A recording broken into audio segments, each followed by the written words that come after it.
are live. Hey guys. We have do you miss the miracle wave? There you go. Elbow wrist, elbow wrist. Okay.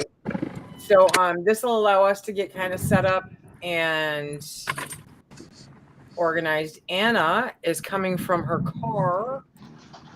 From the Costco parking lot, yeah. Costco. And Darcy, what am I doing here?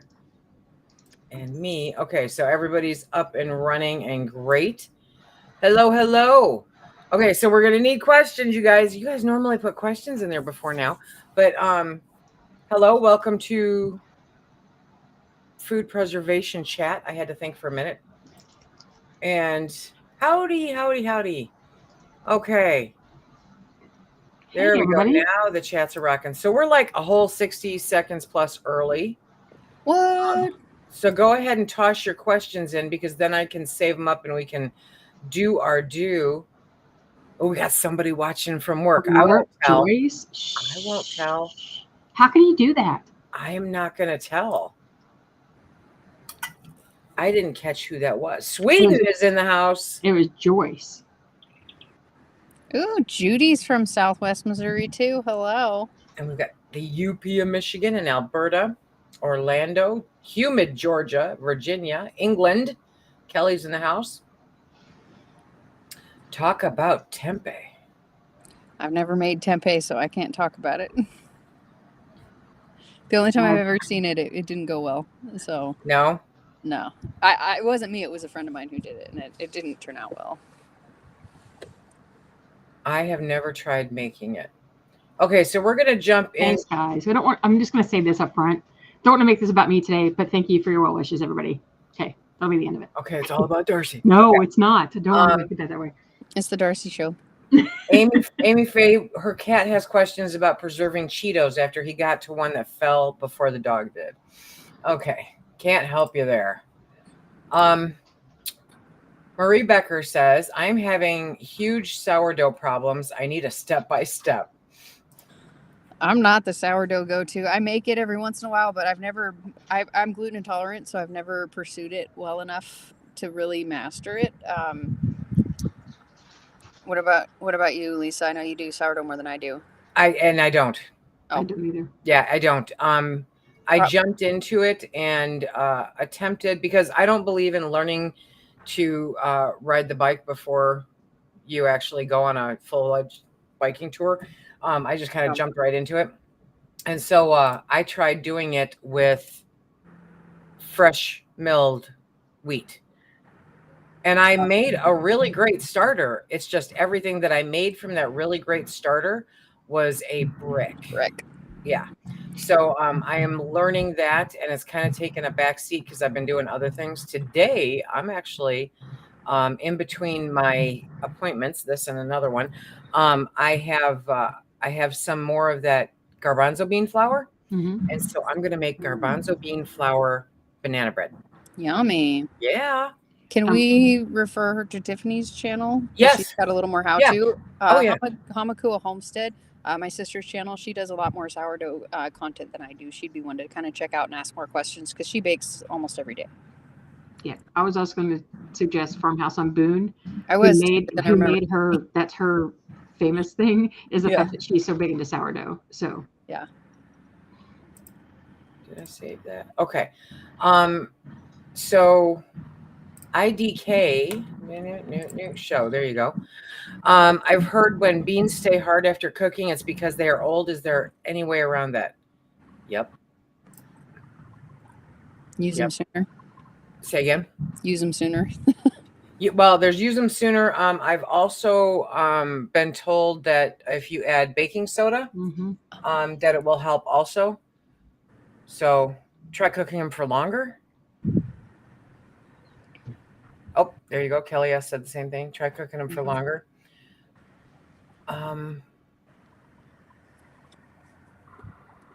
Okay, I'm seeing a lot of different stuff.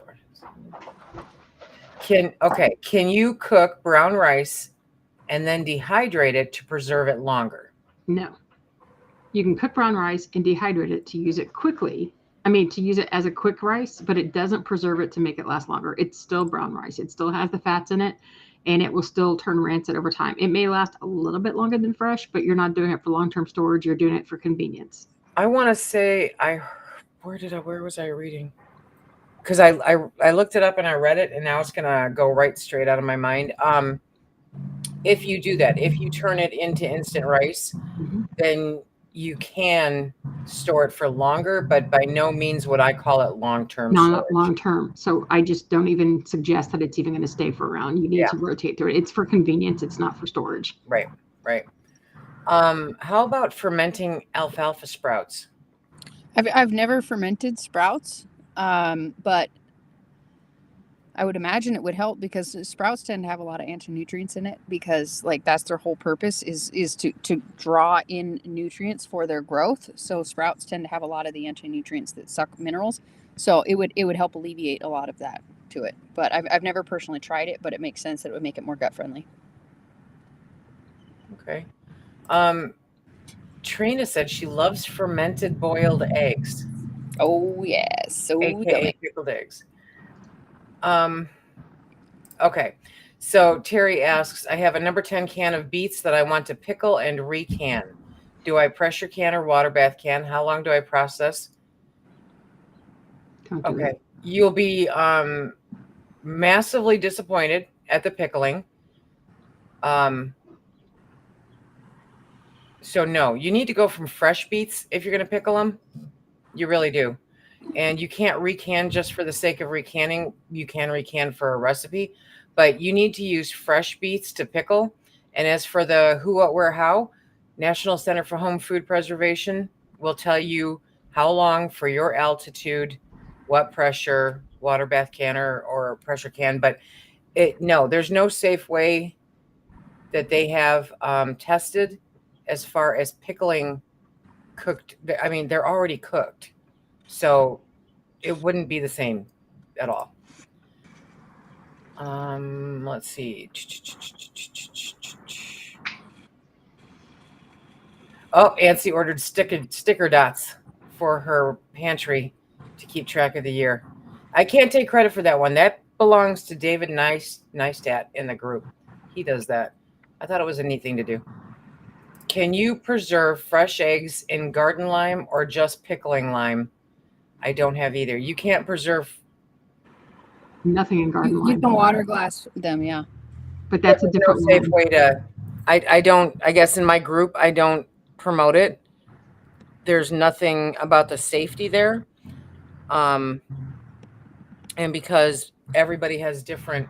Yeah, I guess I'm not the person for that. Yeah, but there's not. Garden lime is not, if you were going to do it, garden lime is not the lime you want to choose. No, garden lime is not it. Yeah.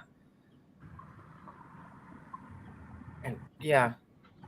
But yeah, water glassing eggs is a risk.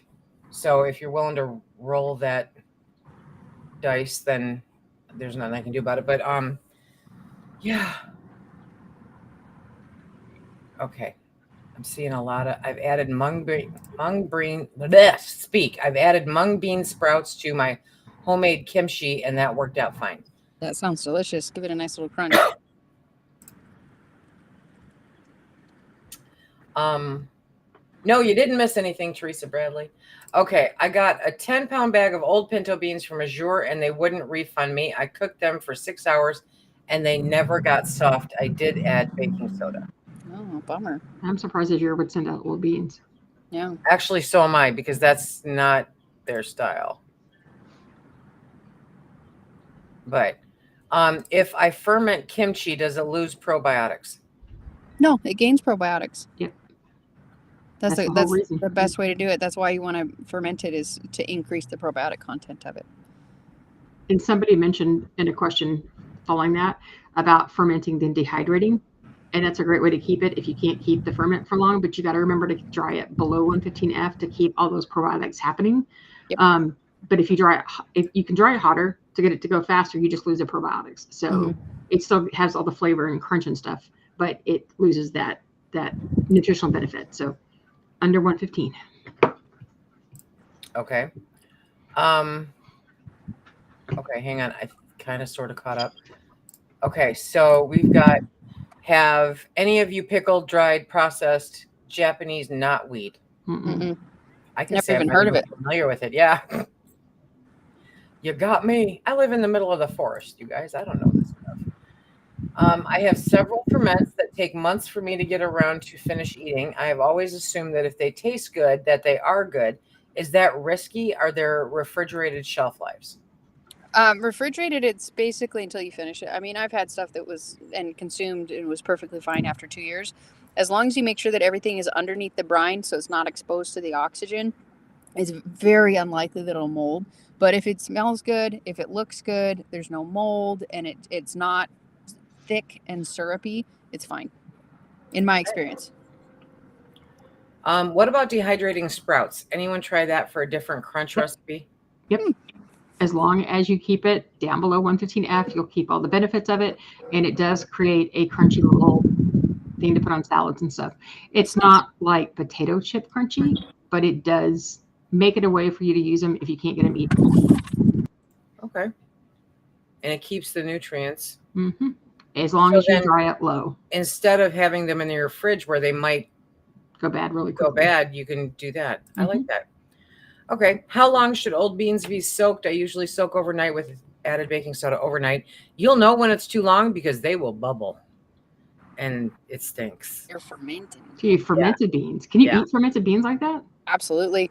Really? People have a lot of problems with, I don't add baking soda usually. I usually add apple cider vinegar. And it'll just ferment. And the more you have, like for me, I have really a hard struggle with SIBO. So even soaking the beans isn't enough, but fermenting them for, a day or two usually is a good. It breaks down a lot of the sugars. I think it's oligosaccharides that are in them, and it helps to break them down so they're more gut friendly.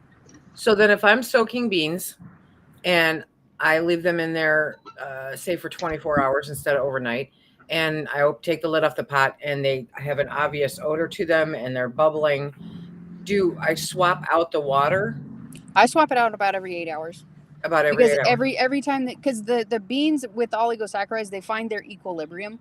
So if you put in water that has oligosaccharides with the beans, it'll come to this level. And then when you change out the water, you're refreshing the water. So it's got 0. And then you kind of bring it to here. So every time you change out the water, you lower the oligosaccharides. I'm not 100% if it's oligosaccharides, but I'm pretty sure it is. No, that's certain kind of sugar. That's pretty cool. Okay. Because I can't tell you. But you want to do it, except for kidney beans, you want to do it with apple cider vinegar. I've never tried it with baking soda. I'm not sure because that baking soda would make it alkaline, so I'm not sure what that would do with the fermentation. Right. Okay. Last year I processed strawberries for ice cream toppings. Some siphoning happened and some berries look brownish. Are they still good? I guess I don't have enough information. Typically, if your strawberries turn brown, it's because of a lack of sugar. Sugar in jams and syrups and stuff like that, its use is 30% added flavor, 70% retain color and texture. That's why there are no recipes out there using stevia or monk fruit or anything, because it will all turn brown. It's just the way it works. Sugar is a preservative, much like salt is. But sugar is necessary if you're doing fruit. So depending on what you did, how you processed them, I can't give you a for sure answer, but I can tell you that it sounds like it's a lack of sugar and it might taste okay, but it looks horrible. And I don't know that I would do it. Okay. What is a good way to preserve garlic? I tried dehydrating and it was too smelly. That's the best way to do it for everyday use. You just do it outside. Do it in your garage, do it in your deck, do it on your back porch. Just do it outside. However, isn't there a way to can it? No. You can pickle it. You can pickle it. Maybe that's what I'm thinking of. Yeah. You can also freeze it. And you can ferment it as well. Yeah. It'll take the bite out of it. It won't be quite as spicy. Yeah. Just do it outside if you can. Okay. I freeze mine.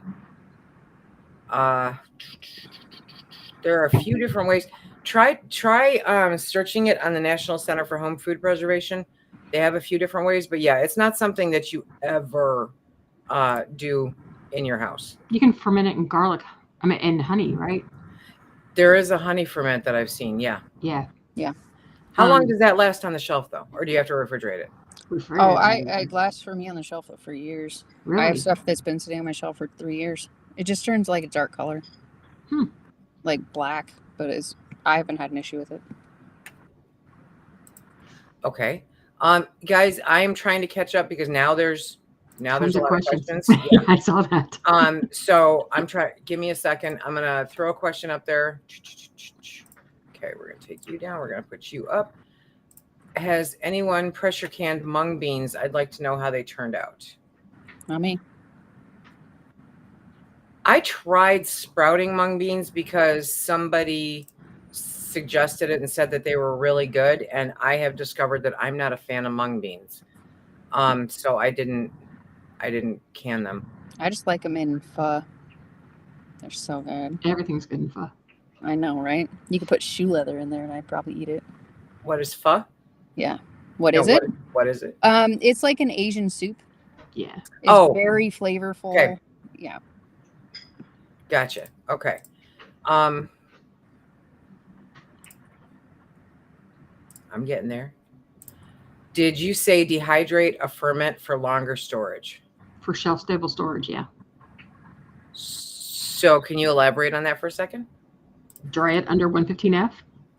Just put your ferment out on your trays under 115F. It keeps all the probiotics active in the food. Then you can use it to do a powder, it's a seasoning. You can do it crunchy on top of something.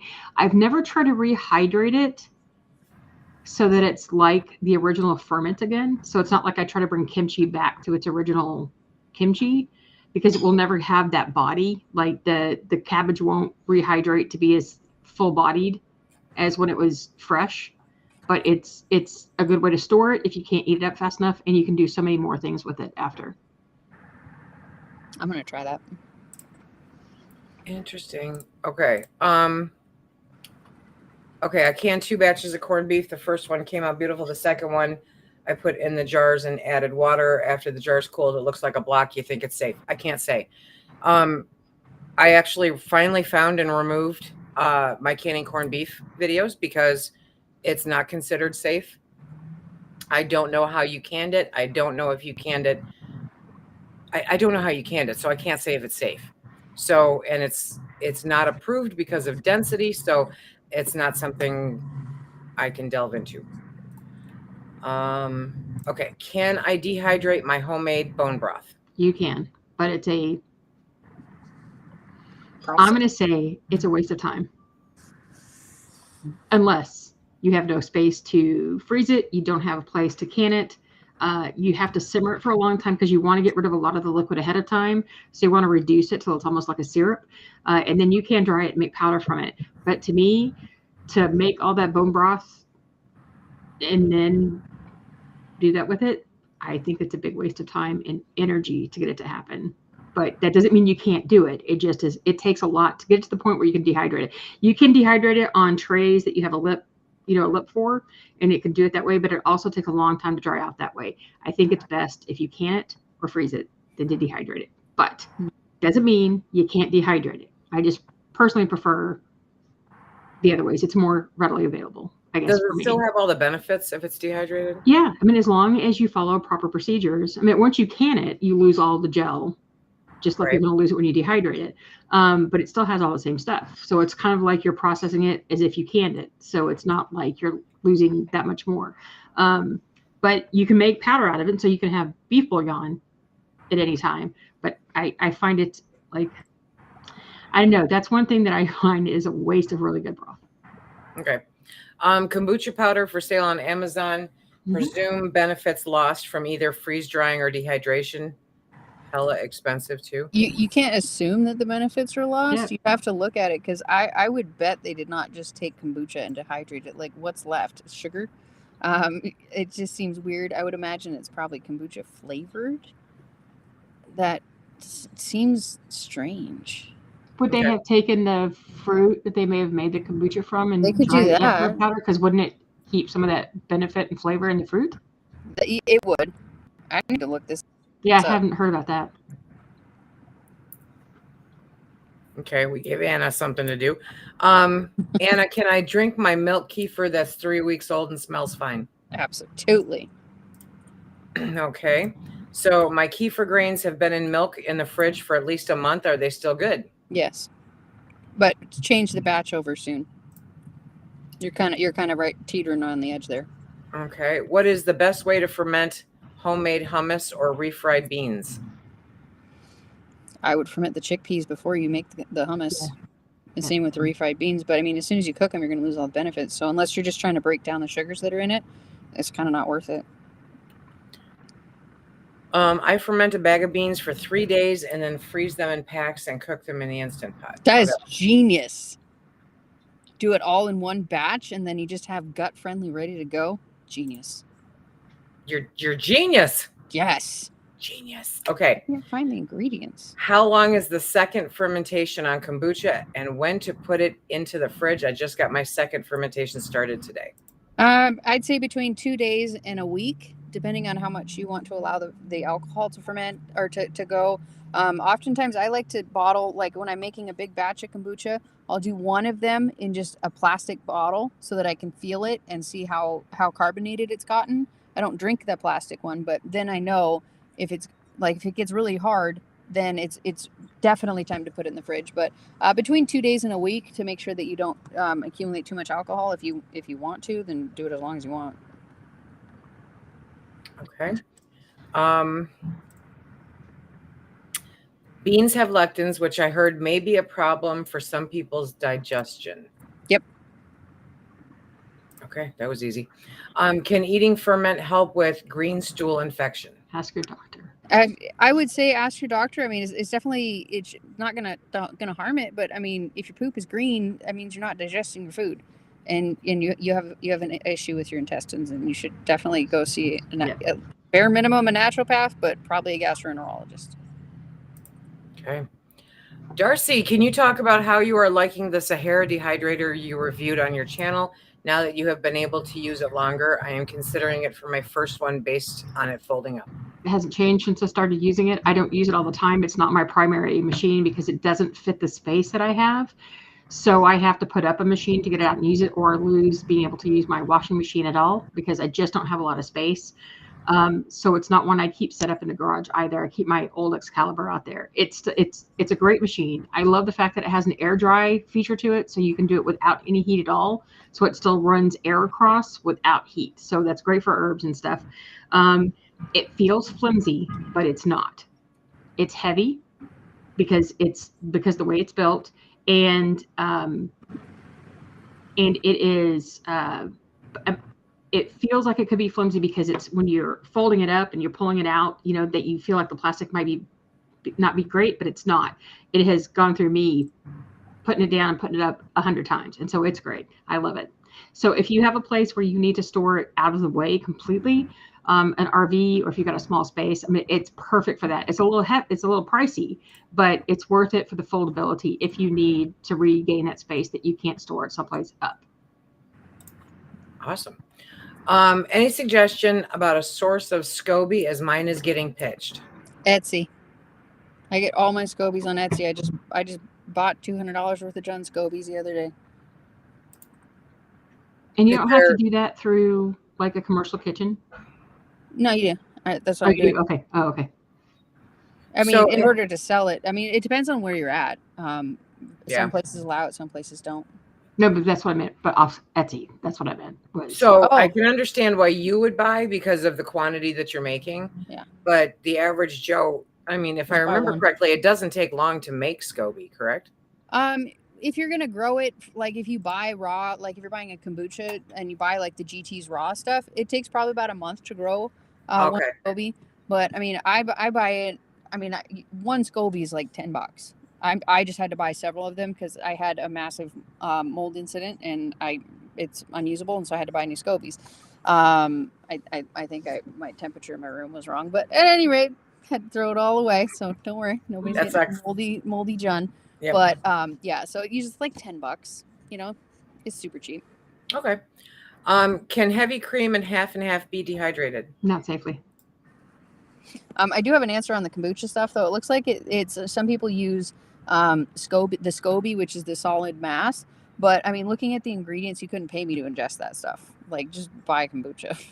Okay. There's so many With the times. they put a bunch of stuff, extra stuff in it. Yeah, like maltodextrin and citric acid, and like I wouldn't eat it.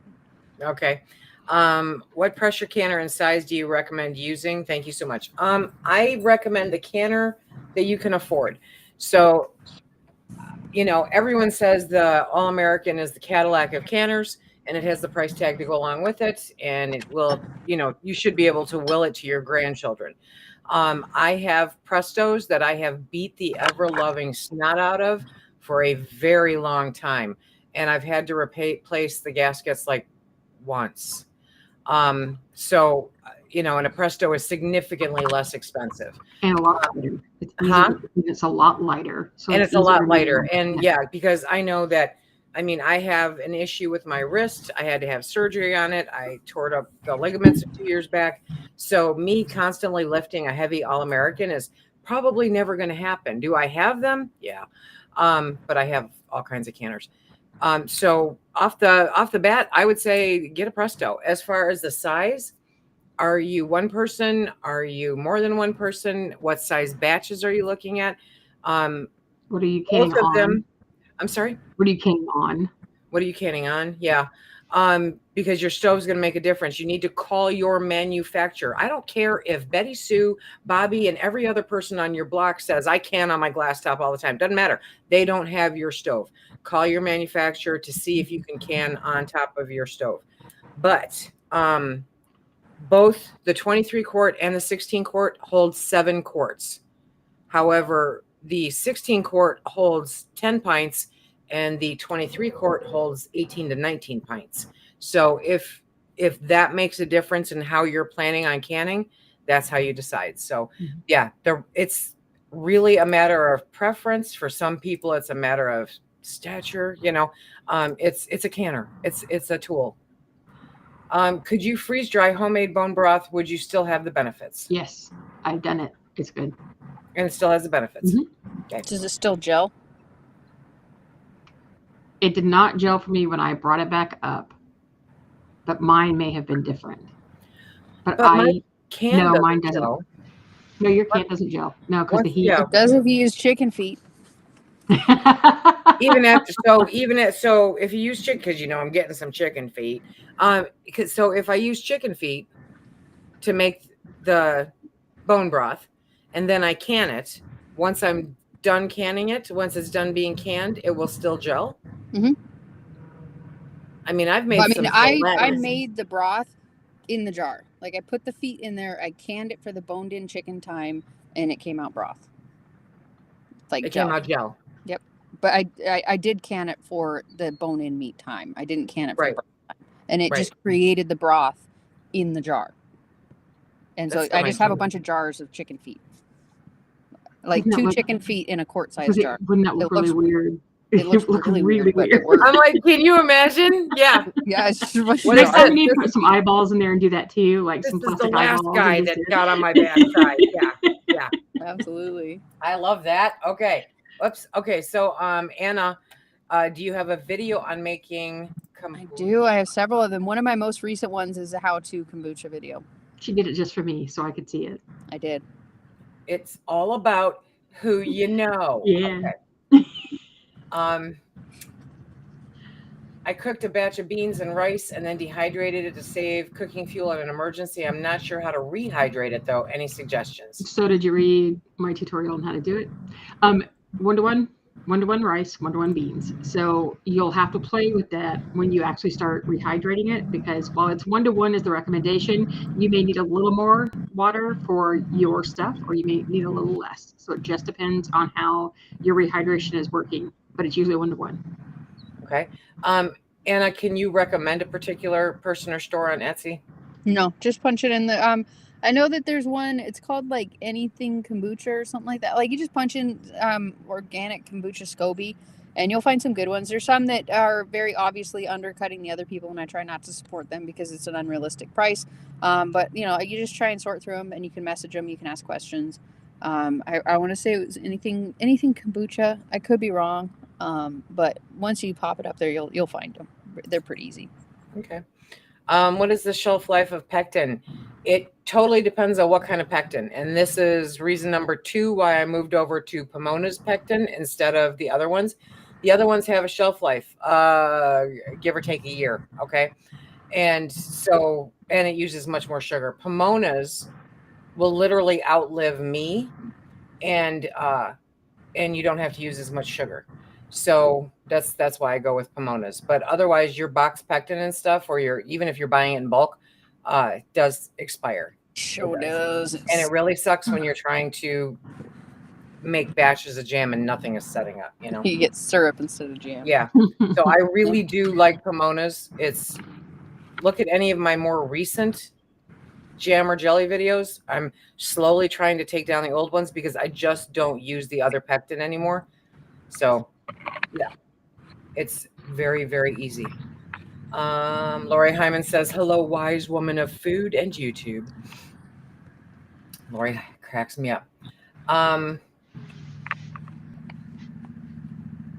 Okay, we're talking about, let's see. There is nothing approved about the electric pressure canners at this time. So until somebody comes out and says they're 100% safe, you can buy an All-American for the same price. It just doesn't make sense. Makes no sense. Okay, everybody wants to do chicken feet in jars now. I made a trend. Nancy West says. Oh, sorry. Go ahead. Go ahead. I was going to say, somebody asked. Go, Darcy. Somebody asked you, what does it taste like? Does it taste like chicken broth? And did you add anything to it other than feet? Just salt. Okay. And it tastes like a mild broth. Like, it's not going to be like the most flavorful thing in the world because, like, I mean, you could probably, I'm not going to say anything, but like, you can just flavor it afterwards, add some onion powder or something to it. Yeah. Okay.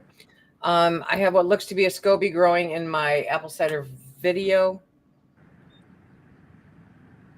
Have you come across this, and could I start kombucha? No, you can start vinegar with it. It's a vinegar SCOBY. It's not a kombucha SCOBY, but it's normal to when you're fermenting apple cider vinegar, it's normal for it to grow a SCOBY. But they're not interchangeable. You'll just make apple cider vinegar or vinegar in general. Okay. Do chicken feet need to have nails removed first? No, just make sure they're clean. And most of the time, if they're coming from any place other than you or your neighbor's backyard, they will be cleaned. Yep. So they usually be bleached. Yeah.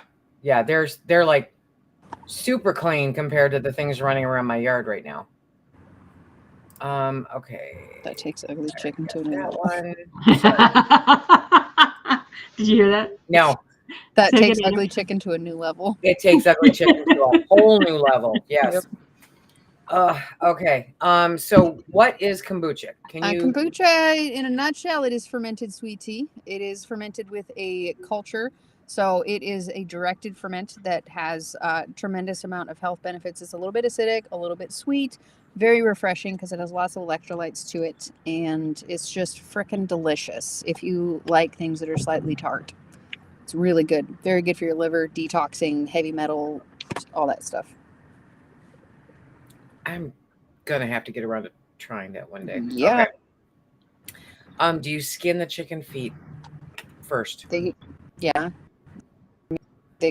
you're processing your own, you usually skin the feet ahead of time, and then if you get it from the store, it always is skinned. Okay. The yellow coating. There. Yeah. Like the scales. I'm picturing the ones that I've seen. So I was going to say those don't look skinned to me, but then I guess I know what you mean. Yeah. Okay. Yeah. There's an extra layer that is on it. Lori says to put a jar of those in your chicken coop so the girls know what will happen if they don't produce. Yeah. You're going to be next. Nancy has a shelf of pickled egg. No. Okay. My Amish. Okay. I'm reading two different things. Have a shelf of pickled eggs decorated like eyeballs next to the feet.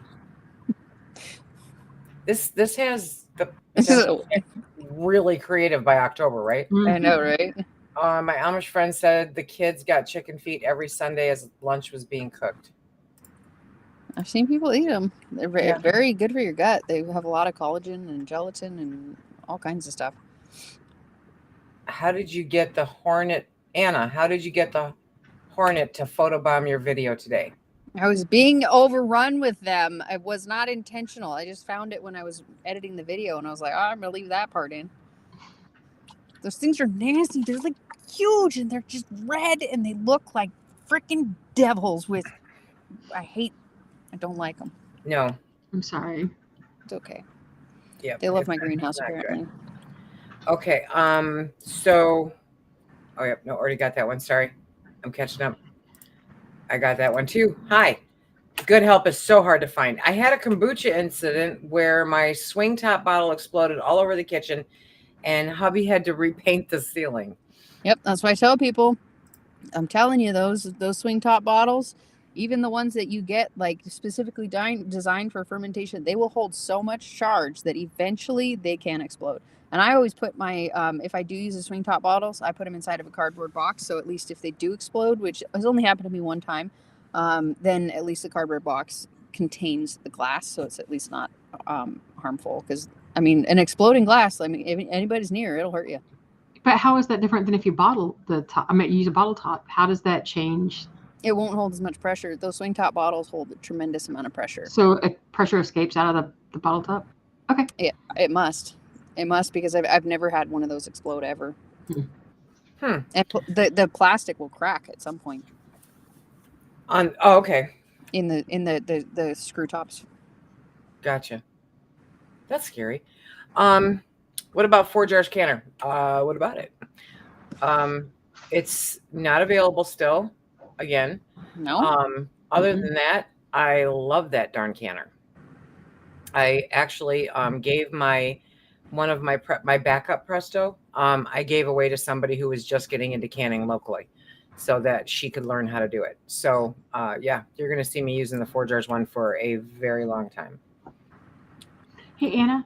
Yes. Have you ever thought about using those fly bait trap, not the sticky ones, but the ones that are in a bag that come with meat in them, that when you rehydrate the meat, because somebody mentioned that and I just thought of that. Have you ever used one of those for the hornets so that they're attracted? The hornets don't go in there. They won't go in? No, it literally only attracts flies. Huh. Yeah. No, I bought a case of them, I don't know, 2 years ago. They smell to high heaven, so they have to be outside and away from windows and doors. But if you have, because pigs, there's always flies. There's all.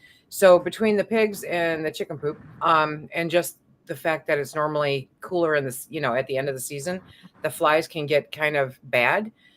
So I put them outside the back door, and I put them over by the pig pen, and they fill up like that, and it's gross. It's so gross, but the flies they just can't seem to pass it up. Yeah, I'm looking at ours in the backyard right now. Nothing else goes in there. Y'all are going to have to send me a link to that, because I've never heard of this. Oh gosh, I love these. I spent the money and bought a case. You can make them yourself, like with pop bottles and stuff, but these are just a lot easier. These are guaranteed. You just add water and then hang it. Yeah. And we've got it because we have dogs. Well, we have a dog, but there's also many dogs right around us. We have flies bad in the summer. So I'm looking at the one in the backyard now, and within 3 days, it was solid black because there were so many flies in it. Yeah. And then I just do this. Just with a stick. So gross. I mean, bad. I really hate flies. I really, really hate flies. So I'm happy to have the help controlling them, but I'm still like, get it out of here. I don't like it. And it beats the sticky tape things. Cause I get my hair caught in those even when my hair's not like this. Okay. Darcy, do you ever put your green powder or orange peel powders into capsules? And if so, where do you buy your capsules? Trying to get more nutrition into picky autistic sons. We don't. Yes, I make capsules. I buy them I just buy you can do either vegan or non-vegan. You can get them on Amazon. The thing is the capsule maker that you have is going to determine what size capsules you get. You need to know what size. If you have somebody who's pretty picky about taking pills, you want to use a smaller pill size. The thing is that you have to take a whole lot of them to make up for the amount of nutrition that you're getting with them. So the pill size that we have, and I cannot reach it easily. The last batch I did, because my husband likes to use them. So I use one that's enough that I can swallow it easily, and it takes 8 of them to make up even a small serving size. So it's like you have to take a lot of those pills. It's better to use that powder to sprinkle on food and include it in your food that you're doing all through the day than it is to try to take a whole bunch of pills. So we use green powder in everything I cook. I mean, it goes into everything I do. Eggs, any kind of stovetop dish I'm doing, anything that goes in the oven, like instead of sprinkling just parsley on potatoes to roast, I've got green powder on there too. We put it in brownies. I will put it in pancakes. I put it in everything. And so over time, you're going to get way more of that benefit than if you're just taking the capsules. Now the capsules will not have lost the nutrition that you lose when you're cooking, because you're going to lose a lot that way, just like you do with anything you preserve. But if you've got somebody who's really picky with those pills, it's a whole lot of pills to take to make it worth doing. I put the link for the fly trap in the chat. If anybody, anyway. Okay. And I get my capsule filler, the actual capsule filler from Herbafair. I don't get it from Amazon. Amazon for a long time stopped carrying the capsule fillers. So you had the machine. So I found a place on Herbafair where they actually have it. But I've heard that Amazon is picking out that people say they can get it again. But I haven't bothered to go check it out. So. Anna, can you use decaf tea for kombucha? No, you need to use black tea or green, or you can make Jun that has less caffeine in it with honey and green tea, but the caffeine is a source of sugar for the SCOBY, so it will eventually break down and just not work well. Okay. Caffeine is sugar? Caffeine and sugar. And sugar. Oh, yeah. Okay. But what do you do with those sacks full of death when you're done with them? I put them into the trash. Garbage. Yeah. Feed the chickens too. I don't even feed it to my chickens because I didn't want to open it. I'm not 100% sure. Yeah, I just want the flies to die. I'm good after that. I mean, it's like been sitting out there for days. It's fermented. Yeah. It's basically fermented flies, and it stinks to high heaven. It smells. It's so gross. I wouldn't want to open it and let that out everywhere. No. Nope. Darcy, do you do green powder in brownies? Yes, I do green powders and brownies. I'm never eating at Darcy's house.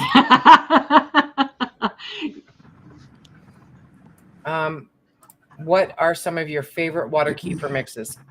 I don't make water kefir because I don't like it, but apple, like dehydrated apples, that was kind of our go-to. We would just put dehydrated fruit in it. But I don't care for water kefir, so I don't. It's too much for me to remember something that I have to do every other day. I can remember daily, I can remember weekly, monthly, every other day. Just can't do it. So I always over ferment it, and it's gross.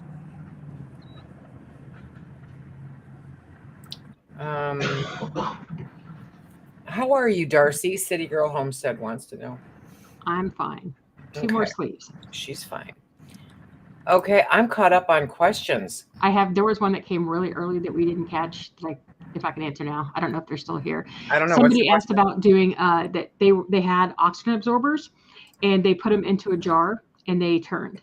And could be a couple of things. If you didn't get them into that jar fast, with the lid on, and then vacuum seal it like fast, then they're exposed to all the oxygen that you had waiting at that time. So that's when they get bad. So I tend to buy oxygen absorbers in small single-size packets or in small, like 5 or 10, because I know it's wasting plastic, and I know a lot of people have a problem with that, but it's better than wasting all the oxygen absorbers all along the time that if you don't get it done really quickly.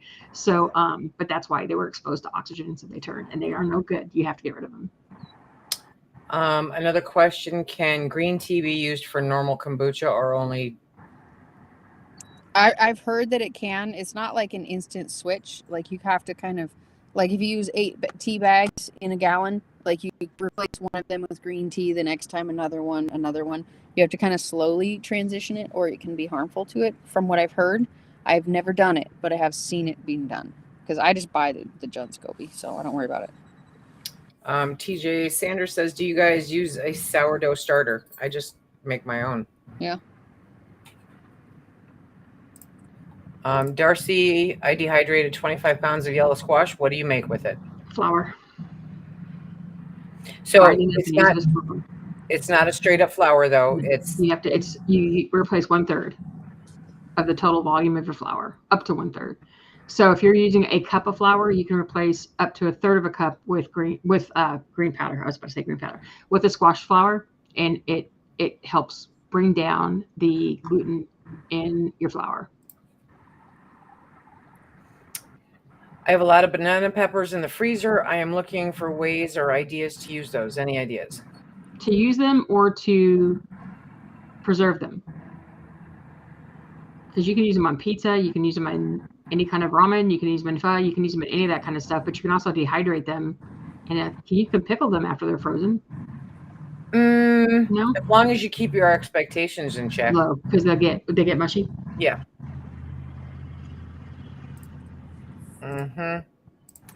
Darcy, do you ever use applesauce or gelatin in fruit roll-ups? Applesauce, I don't use gelatin because I don't bother.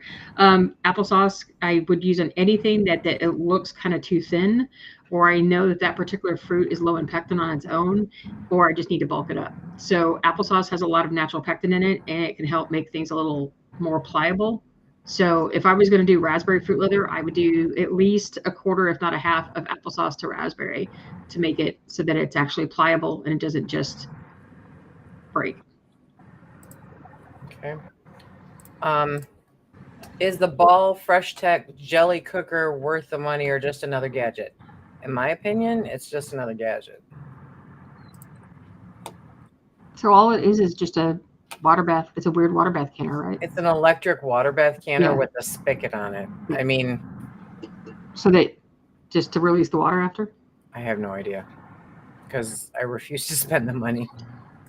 And I have 700,000 lemons that I picked off my tree, and I watched a video on preserving them in a jar with just salt. That really works? Yeah. 700,000. Yes. I'm hoping that's an exaggeration. Otherwise, you need to go to the farmer's market, girl. So yeah, seriously.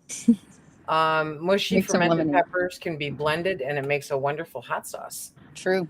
There you go. Dun, dun, dun. But if you're fermenting them from frozen, you have to add a starter culture. Otherwise, it's just It won't work. It'll just be putrid. God, that's great. Okay. I caught wild yeast and it tasted funky. Was it because of being in a new house? I've caught in the house I'm in now after baking for years, and it's fine. I live in Michigan. We don't. Yeah. Yeah, and if you're making if you're talking about like making like a sourdough starter, if you're in a new house with all those chemical smells, I can imagine that it's definitely going to change. It would absorb those smells and those chemicals, so it definitely would have something to do with it. Yeah, the jelly cooker it's a thing. It's like a giant crock. I mean, honestly, get a big pot and a spoon. Yeah. It's a gadget. It's just a gadget. It takes. I can see. Oh, sorry, Anna. You're good. I can see why the spigot would be a good idea, especially if like lifting those pots are heavy for you. That the spigot to empty it would be kind of good for somebody, but not if it's that expensive.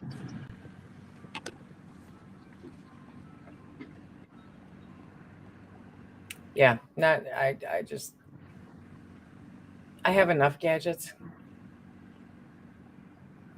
Oh, Jolene made the peanut butter banana bread. It's crazy good. Oh, she goes, it was actually $701,000. Now I'm really confused, but okay. Okay, Kelly said that the jelly cooker is a thing that's like a giant crock pot with a spinning paddle, and it makes the jam or jelly. So does stirring the stuff in a pot.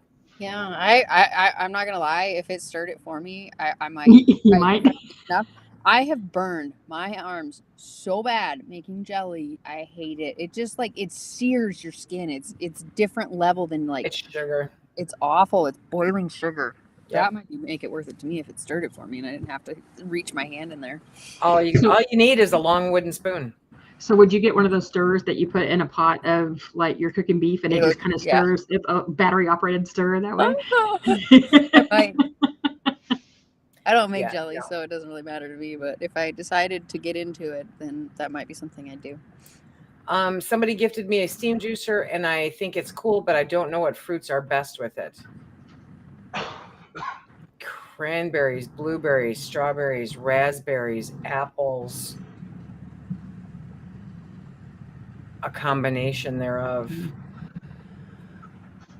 Yeah. I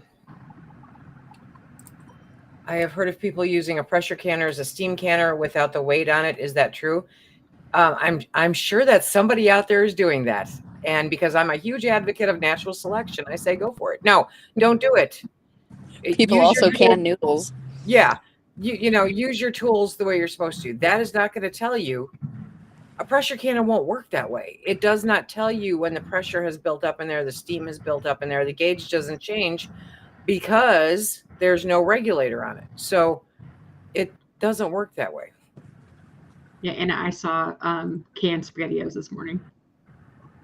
I can't. I just can't. It's just like, I can't. I'm serious. People are out there. They don't. And that's something that I guess I can't push hard enough. Those people canning SpaghettiOs or cream cheese, for the love of God, or bread. They don't care if you live or die. No. They genuinely don't care if you drop dead. It does not matter one bit to them. And I can also guarantee you that the first time they open that jar up of canned cream cheese or canned SpaghettiOs, that they're going to go, ugh, okay. But they're not going to show you that on camera because that doesn't make them somebody, Yeah. They don't get the clicks. Right. Has anybody tried pepper mustard with frozen peppers? No. I haven't, but I bet you that would be good. I'm sorry, I don't know how to turn off the ring notification on my computer. It's coming from my computer, not my phone. I don't hear it. You're good. Okay. Kombucha lids, do they work? What do you mean? Do they work? I mean, I don't know if there's any specific lid for kombucha. Oh, I mean, okay. if you get like the GT's bottle and like recycle them, yes, those work. But like, there's a lot of different lids that you can use, so it's hard to know just from that comment specifically what you're referring to. Right. I have kefir that I ferment with a bit of the last batch, but it never forms grains that I could strain out. Any thoughts on why no grains? You can't grow grains without grains. You have to have grains to start with. If you're backsplashing from the previous batch, you're just using it's not the same thing. You have to get the grains in order to do it. Otherwise, you're just making yogurt. Can I ferment frozen jalapenos with the liquid left over from a carrot ferment? Yeah, but I mean, only if you're going to turn it into a sauce, because it's going to be like gross. It's going to be mushy. But you can do it that way, yes. As long as you puree it. Puree it after you ferment it.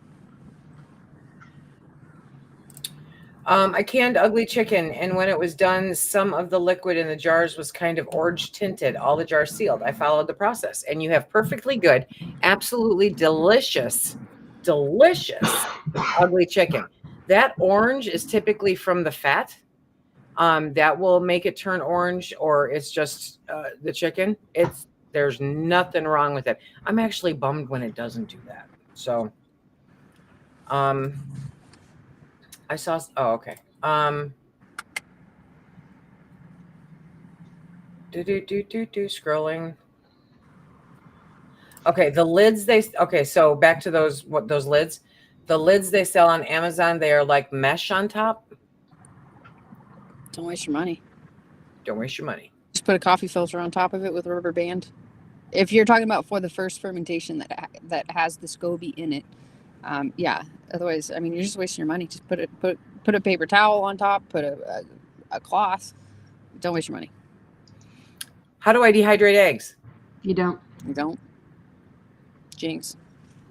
If you want to freeze dry eggs, you can do that. Yeah, but dehydrating eggs does not make them shelf stable. Right. And it's also an issue of safety, not just the shelf stability of it, because you've got fats in there that will turn rancid over time. unless you put it in the freezer, which is if you were going to do it, that would be the optimal place to store them because of the fats. The problem is that they need a certain temperature. And if your dehydrator is like a lot of them, it doesn't keep a steady temperature. Sometimes it cycles that temperature. So you're seeing a high heat, then you're seeing a low heat, then it goes back up high again.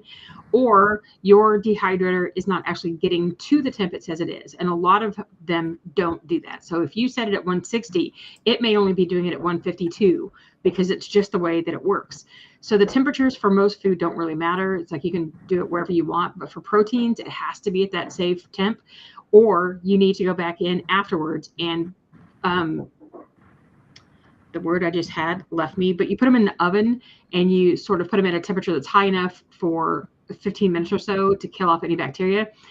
But dehydrators don't keep a steady temperature to make eggs safe. So if you're doing eggs purchased at a store, especially in the States, I know in Europe they treat them differently, so they're not the same issue, but salmonella is a real possibility. And so when you're using eggs that aren't fully cooked and then you're going to cook them up after, you run that risk of getting sick from them. And that's why all of the safe standards say don't do it, freeze dry them instead. Rebel to your heart's content. Yep. Is it safe to do it like you pre-cook it, scramble it, and then dehydrate it? It's safer because you've already cooked it, so it's done, but it's not necessarily tasty after. Oh. And you can't use it like you use raw eggs. So if you're dehydrating raw eggs, you can use it like you would use eggs to make baking mixes and stuff. But once you cook it, you can only rehydrate it for itself. You can't cook with it. Those lids are for water kefir, not kombucha. Oh, okay. Either way, you don't need it for water kefir either. Right. Can you talk about the comment about the vacuum sealer for canning? You don't vacuum seal with a can. You don't can with a vacuum sealer. No. Explain why it isn't a good idea. Because you're not. Oh, sorry. Go ahead. You go ahead. Okay. There seems to be this, I don't have enough to do with my day, so I'm going to create crap. Okay. And that's vacuum sealing your fruits or vegetables into jars and putting them in the refrigerator. Because it does make those last like a little bit longer than if you just put them in, which is the problem, because people are seeing those images, not reading the fact that that's for the refrigerator only, and they think that it's shelf stable. It's like, it's so not. It's no, so do far not from do shelf stable. It's ridiculous. So there is a certain level of IQ required for any food preservation. I hate to say, but don't do it. I personally, I'm sorry. Buy your strawberries, put them in your fridge, eat them. Don't see how long they last in an airtight jar. Okay. I don't get it, but I don't have to get everything. Do you ladies raise your own meat birds? Yes. Yep. I have approximately 20 roosters in the incubator right now. So looking forward We just hatched out about 25 egg layers. Did you? This incubator holds, I was going to hatch out 63 because the two incubators together can do 63. So I'm like, yeah, let's do 63. And I'm like, wait a minute. If half of them are roosters, because, half of them are typically roosters, and those are all going to be meat birds, that means I need some really large grow out pens for 60 chicks. And no, so I just did, I think it holds 42. Yeah. I think we have the same incubator. Oh, yeah? I saw the picture you posted. Yeah. Yep. That one I just got this year. The other one I had only held whatever it was, 20 something. And it worked great. I need 20 new hens to add to the flock. So, yep. And the boys all get turned into freezer cramp. Can we just use coffee filters as a lid for kombucha? I do it all the time. That is my preferred method. It's easy, it's quick, it's cheap, and easily replaceable. And you don't get any gnats in there if your rubber band's tight enough. So it's supposed to keep your greens fresher longer in a vacuum sealed bag in the fridge. It's a waste of a vacuum seal bag to do that. Seriously. Just put them in a Ziploc bag with a little bit of like with a damp paper towel, and put them in your bag and roll it to get the oxygen out of it. It works just the same. Or eat them. Well, yeah, but if you need to keep them for a couple of days, that can help keep them from getting slimy too fast. Right.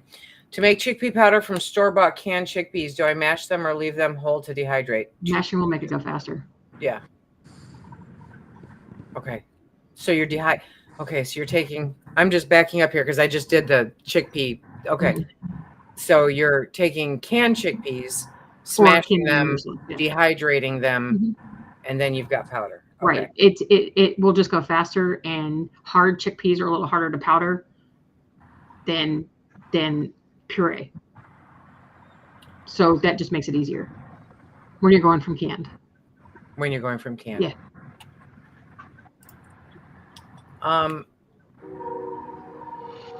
Okay. Nope, Deborah, you're still here in the live. Last couple Yep. minutes of it, but you're here. Yep.